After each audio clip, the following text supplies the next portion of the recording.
pada saya, gubernur gawe, duitnya dihamur-hamurkan, anggarannya habis untuk bajunya sendiri, perjalanan dinasnya sendiri, nginep di hotel, dari hotel ke hotel. Kritik saya. Bukan dibalik, ketika gubernurnya jalan-jalan ke luar negeri terus, duitnya dihabisin tidak jelas, itu pernah dikritik. Ayo digawe dikritik.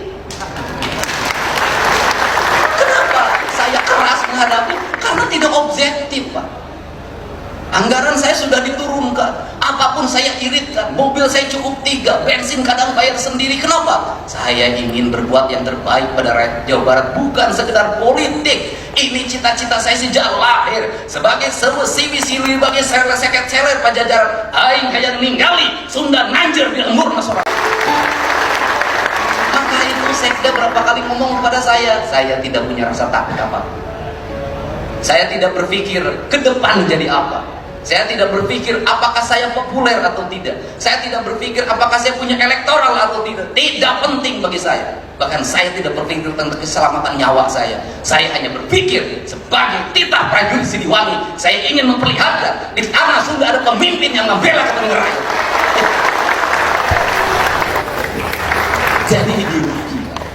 Karena ideologi saya tidak takut. Kenapa? Karena ini harus kita lakukan. Perubahan harus kita lakukan lama. Kita ini habis pada seminar, pada perencanaan, pada kajian. Silahkan dicek di Provinsi Jawa Barat dalam 5 tahun sabar ribu kajian. Bahwa gak. Silahkan di kabupaten kota ada berapa ribu perencanaan. Karena di pemerintahan ini ada proyek perencanaan. Proyek perencanaan. Perencanaannya ayat duitnya serapret nama Allah. Ini penting. Negeri ini memerlukan seperti ini hari ini.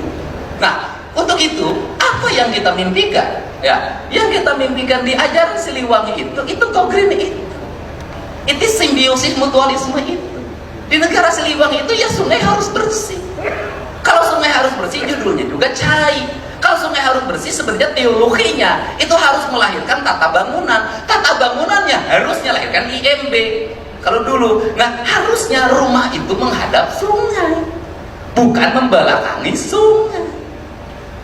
Nah hari ini ya saya bongkar. Kenapa? Karena sungai tidak terlihat, sawah tidak terlihat. Seluruh Jawa Barat jalan rayanya dipenuhi oleh warung. Saya nanya Pak Wali Kota, Pak Gubernur, saya mau beresin BBWS. Itu warung-warungnya. Bapak nggak berani nertibin? Dari dulu Pak. Ya saya tahu dari dulu. Saya nanya Bapak berani nertibin nggak?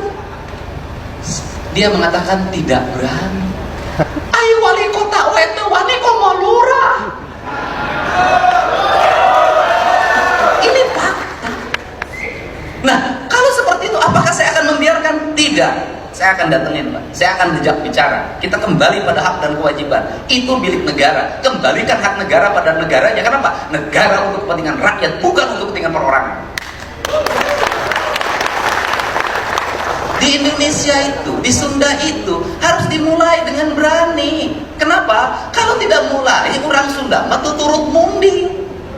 Orang Cirebon juga sama, ada Sunda kene. Cuma ada 3 variabel kebudayaan di Cirebon. Ada Sunda Cirebon, ada Sunda asalnya dari Priangan, kemudian ada Jawanya Jawa Cirebonan yang dipengaruhi oleh kebudayaan dari Jawa Tengah. Saya paham itu. Nah, kenapa turut munding? Loh, orang Sunda itu kalau sudah dimulai deg beres, Pak. Nanti juga ngomong kabeh, cek aing ge. Nanti ada teman kita yang sahabat kita nanti ngomong, tapi kebetulan aing, wanion, diajar silat nadi aing, orang Sunda. Kemudian orang Sunda tuh begitu karakternya, tuh turut mending nanti rame, dan itu bisa. Dan hari ini ketika mulai siapa yang melakukan pembelaan terhadap kebijakan Provinsi Jawa Barat, kebijakan kabupaten kota yang beri pada rakyat, Pak.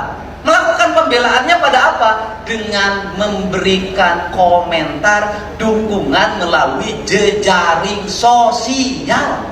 Dan itu demokrasi terbuka, Pak. Dan itu partisipasi publik. Siapa yang melawan arus media sosial, yang itu mendukung kebijakan pembangunan, sesungguhnya dia sedang berhadapan dengan rakyat yang memilihnya sendiri.